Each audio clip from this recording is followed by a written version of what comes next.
ఎట్టకేలకు సహస్రం మడుగు మిస్టరీ వీడింది. కూకట్పల్లిలోని బాలిక ఇంటికి సమీపంలోని అపార్ట్మెంట్లో ఉండే 10వ తరగతి విద్యార్థి ఘాతుకానికి పాల్పడినట్టు పోలీసులు తెలిపారు. దానికి సంబంధించిన బ్రేకింగ్ న్యూస్ ఇప్పుడు మనం టీవీ స్క్రీన్ పై చూస్తూ ఉన్నాం. దొంగతనం కోసం వచ్చిన బాలుడిని సహస్రం చూసిన క్రమంలో ఆమె ఎవరికీ చెప్పకూడదన్న ఉద్దేశంతో బాలుడు అత్యంత దారుణంగా కిరాతకంగా హత్య చేసినట్టు పోలీసులు తెలిపారు.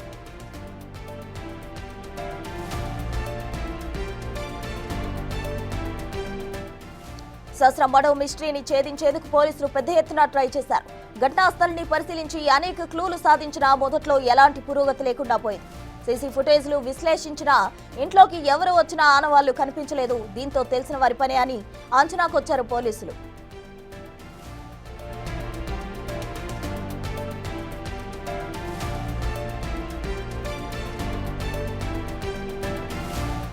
ఈ క్రమంలోనే నిందితుడు నివాసం ఉండే అపార్ట్మెంట్లోని ఓ ప్లాట్ లో ఉంటున్న సాఫ్ట్వేర్ ఇంజనీర్ అత్యంత విలువైన సమాచారం అందించారు. హత్య జరిగిన రోజు ఓ బాలుడు గోడ దూకి అపార్ట్మెంట్ లోకి రావడాన్ని తాను గమనించారని కూకట్పల్లి పోలీసులకు సమాచారం ఇవ్వడంతో కేసుకు బ్రేక్ త్రూ వచ్చినట్లయింది. అతడిచ్చిన సమాచారం ఆధారంగా విచారణ మొదలుపెట్టారు కాకీలు.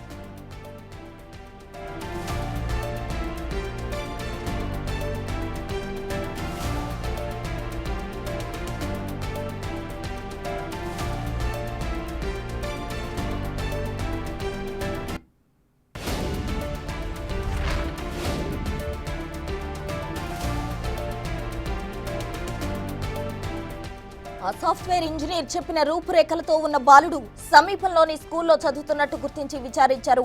వారి అంచనా నిజమైంది. మర్డర్ జరిగిన రోజు ఆ విద్యార్థి స్కూలుకు రాలేదని చెప్పారు పాఠశాల యాజమాని. అంతే ఆ విద్యార్థిని అదుపులోనికి తీసుకుని విచారించారు. మొదట్లో కాస్త బుకాయించినా చివరకు విషయం చెప్పేశాడు విద్యార్థి.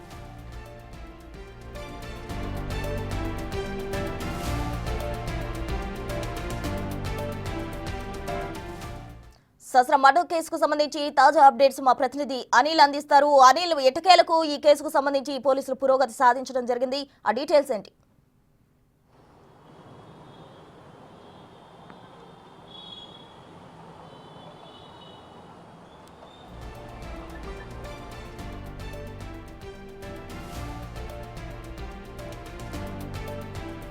రైట్గా కూకట్పల్లి బాలిక హత్య కేసులో దర్యాప్తు కొనసాగుతున్న క్రమంలో ఎట్టకేలకు హత్య చేసిన నిందితుడిని పోలీసులు పట్టుకోవడం జరిగింది. ఆ అపార్ట్మెంట్ ఎదురుగా ఉంటున్న బాలుడై హత్య చేసినట్టు కూడా పోలీసులు తేల్చడం జరిగింది. మొదటగా కాస్త బుకాయించిన తర్వాత నిందితుడు తానే హత్య చేసినట్టు ఒప్పుకున్నాడు. అయితే హత్య చేసిన అనంతరం అక్కడే కత్తిని కడిగేసి ఇంటికి తీసుకొచ్చినట్టు కూడా బాలుడు సమాచారం ఇవ్వడం జరిగింది. తాజా అప్డేట్స్ అందించేందుకు మా ప్రతినిధి అనిల్ సిద్ధంగా ఉన్నారు. అనిల్, చెప్పండి, కూకట్పల్లి బాలిక హత్య కేసుకు సంబంధించి ఎట్టకేలకు అయితే నిందితుడిని పోలీసులు పట్టుకోవడం జరిగింది. ఆ డీటెయిల్స్ ఏంటి? ఎక్స్ప్రెస్ ఉన్న బాలిక హత్య కేసులో భాగంగా హంతకుడిని అయితే పోలీసులు అదుపులోకి తీసుకున్న సిచ్యువేషన్ అయితే మనం చూస్తున్నాం. దీనికి సంబంధించి ప్రజెంట్ ఆ బాలుని నిన్న రాత్రి సమయంలో పోలీస్ స్టేషన్లో ఉంచకూడదు కాబట్టి అబ్జర్వేషన్ హోమ్కి అయితే తరలించడం జరిగింది. ఆ తర్వాత తనని కోర్టులో హాజరుపరిచి జువెనల్ కోర్టులో హాజరుపరిచిన తర్వాత తనని జువెనల్ హోమ్కి అయితే తరలించే అవకాశం కనిపిస్తుంది. ఇందులో భాగంగానే ప్రజెంట్ ఈ అబ్బాయికి సంబంధించి పాపని చంపిన ఘటన స్థలం దగ్గరే మనం ఉన్నాము. ఆ అబ్బాయిని అయితే ప్రజెంట్ పోలీసులు అదుపులోకి తీసుకొని విచారించిన పరిస్థితి అయితే మనకు కనిపిస్తుంది. స్టేట్మెంట్ కూడా రికార్డ్ చేశారు. నిన్న రాత్రి సమయంలో పోలీస్ స్టేషన్లో ఉంచకూడదు కాబట్టి అబ్జర్వేషన్ హోమ్కి అయితే తరలించినట్టుగా కూడా మనకు తెలుస్తుంది. అయితే దీనికి సంబంధించి ప్రజెంట్ ఈ అబ్బాయి హంతకుడు ఇంత దారుణానికి ఎందుకు పాల్పడ్డాడని చెప్పేసి ప్రజెంట్ అయితే పోలీసుల దర్యాప్తులో భాగంగా అతన్ని అయితే విచారిస్తున్న పరిస్థితి అయితే మనకు కనిపిస్తుంది. అయితే దీనికి సంబంధించి పోలీసులు కూడా ఈరోజు 11 గంటల సమయంలో ప్రెస్ మీట్ పెట్టనున్నారు. ప్రెస్ మీట్ పెట్టి దానికి సంబంధించిన వివరాలు కూడా తెలిపే అవకాశం అయితే మనకు కనిపిస్తుంది. ఆ తర్వాత తనని కోర్టులో హాజరుపరిచి జువెనల్ కోర్టులో హాజరుపరిచి ఆ తర్వాత జువెనల్ హోమ్కి అయితే తరలించే అవకాశం ఉంది. ప్రజెంట్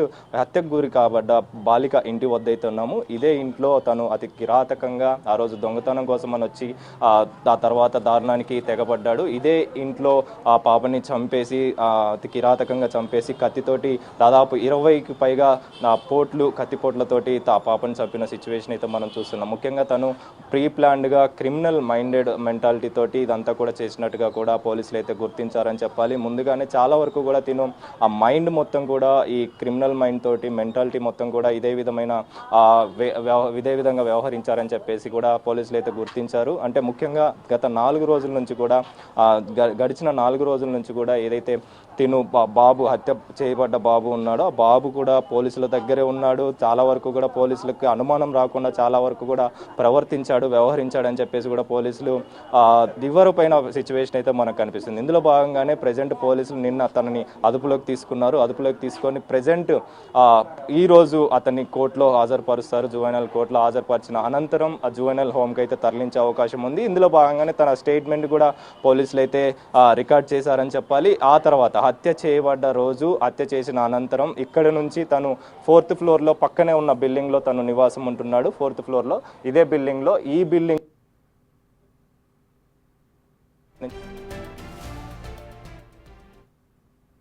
బిల్డింగ్ లో అనుమానితులు ఉండే ఉంటాడని చెప్పేసి అదే కోణంలో కూడా పోలీసులు దర్యాప్తు చేశారని చెప్పాలి. ఆ దర్యాప్తులో భాగంగానే సేకరించిన ఆధారాలతోటి తిను హత్య చేసినట్టుగా పోలీసులు అయితే నిర్ధారించారు.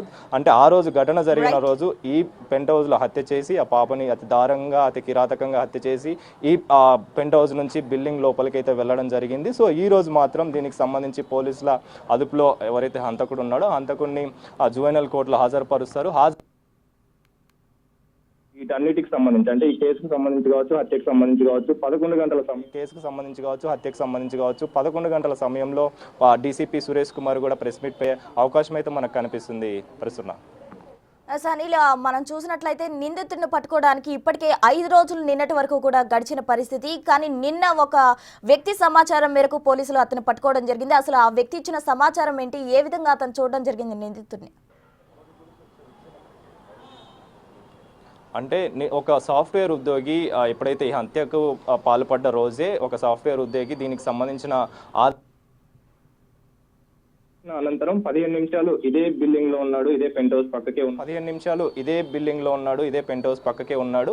ఆ తర్వాత గోడ దూకి అవతలికి వెళ్ళిన సమయంలోనే తన ఇంటి దగ్గర ఉన్న అంటే తన ఇంటికి సంబంధించిన పరిసరాల ప్రాంతంలో తన సాఫ్ట్వేర్ ఉద్యోగి ఉన్నాడు. ఆ రోజు ఇంటి దగ్గరే ఉన్నట్టుగా కూడా తెలుస్తుంది. సో దానికి సంబంధించి తను అబ్జర్వేషన్ చేశాడంట. ఆ వ్యక్తి ఎందుకు ఇలా వెళ్తున్నాడని చెప్పేసి చూడడం జరిగిందని చెప్పేసి కూడా మనకు అందుతున్న సమాచారం. సో దాన్ని బేస్ చేసుకొని ఆ క్లూని బేస్ చేసుకొని ఆ లీడ్ని తీసుకొని పోలీసులు దర్యాప్తు చేశారు. ఆ తర్వాత ఆ అబ్బాయిని విచారించిన అనంతరం ఆ అబ్బాయి ఇంట్లోకి వెళ్ళి మొత్తం కూడా ఆధారాలు సేకరిస్తే తనిఖీలు చేస్తే తనకు సంబంధించిన ఒక లెటర్ కూడా బయటపడింది. ప్రీ ప్లాన్డ్గా అంటే ఇతను దాదాపు ఓటీటీ ఇన్ఫ్లుయెన్స్ అనొచ్చు, అదేవిధంగా యూట్యూబ్ సంబంధించిన వీడియోస్ కావచ్చు, ఇవన్నీ చూసిన తర్వాత తను ఇంట్లో కూడా చాలా వరకు దొంగతనాలు చిన్న చిన్న దొంగతనాలు చేసేవాడని చెప్పేసి గతంలో, అదేవిధంగా ఇంట్లో ఉన్న డబ్బుల్ని కూడా వెళ్ళేవాడని చెప్పేసి కూడా పోలీసుల నుంచి మనకు అందుతున్న సమాచారం. సో దాన్ని బేస్ చేసుకొని ఆ పోలీసులు అయితే గుర్తించడం జరిగింది. ఆ లెటర్లో కూడా చాలా వరకు కూడా తను స్పష్టంగా రాసుకున్నాడు ఎలా ఎంట్రీ ఇవ్వాలి, ఎలా ఎస్కేప్ అవ్వాలి, అదేవిధంగా ఒకవేళ ఆ దొంగతనానికి వెళ్తే డోర్ లాక్ ఎలా తీయాలి, తీసిన తర్వాత ఇంట్లో గ్యాస్ లీక్ ఎలా చేయాలి, అదేవిధంగా కంప్లీట్ అయిన తర్వాత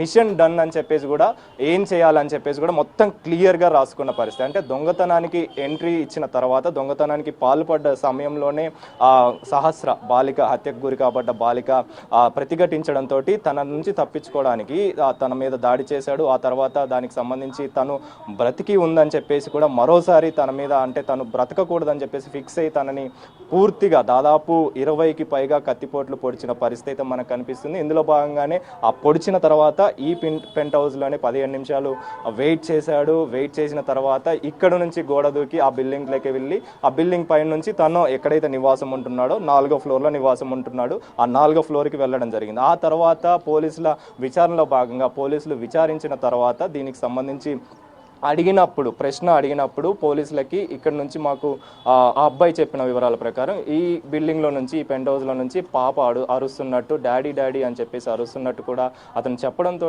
ఎవరు కూడా చెప్పలేదు, ఇతను ఒక్కడే చెప్పడంతో దాన్ని కూడా లీడ్ తీసుకొని అదేవిధంగా పోస్ట్ మార్టం ఆధారంగా ప్రజెంట్ అయితే పోలీసులు ఆ రోజు నుంచే దర్యాప్తు చేశారు. ఒక కుర్రవాడు ఈ హత్య చేసినట్టుగా కూడా పోలీసులు నిర్ధారించడంతో అన్నీ కూడా ఆ లీడ్లు తీసుకున్న అన్నిటి కూడా ఈ హత్యకి కారణం ఈ వ్యక్తే చేశాడని చెప్పేసి పోలీసులు నిర్ధారించారని చెప్పాలి. నిర్ధారించిన అనంతరం తనని అదుపులోకి తీసుకున్న తర్వాత తనని విచారిస్తే తనే చేసినట్టుగా ధృవీకరణ అయింది, నిర్ధారించారు. సో ఇందులో భాగంగానే ప్రెజెంట్ తన్ని అబ్జర్వేషన్ హోమ్లో అయితే పెట్టారు. అబ్జర్వేషన్ హోమ్ నుంచి మళ్ళీ తీసుకొచ్చి కోర్టులో హాజరుపరుస్తారు. జువెనైల్ కోర్టులో తీసుకొచ్చిన తర్వాత అనంతరం జువెనైల్ హోమ్కి అయితే తరలించే అవకాశం ఉంది. ఈ రోజు మాత్రం దీనికి సంబంధించిన వివరాలు తెలపడం కోసం 11 గంటల తర్వాత ప్రెస్ మీట్ పెట్టే అవకాశం అయితే మనకు కనిపిస్తుంది. ప్రస్తుతం రైట్ అనిల్, థ్యాంక్ యూ. ఇక ఎట్టకేలకు కూకట్పల్లిలోని బాలిక శాస్త్ర మిస్టరీకి ఒక తెరపడింది అని చెప్పుకోవచ్చు. ఈ హత్య కేసుకు సంబంధించిన నిందితుడిని పోలీసులు అదుపులోకి తీసుకున్నారు. అతను 10th క్లాస్ చదువుతుండటంతో ప్రజెంట్ అతన్ని జువెనల్ కోర్టులో హాజరుపరిచి అనంతరం డెసిషన్ తీసుకోబోతున్నారు.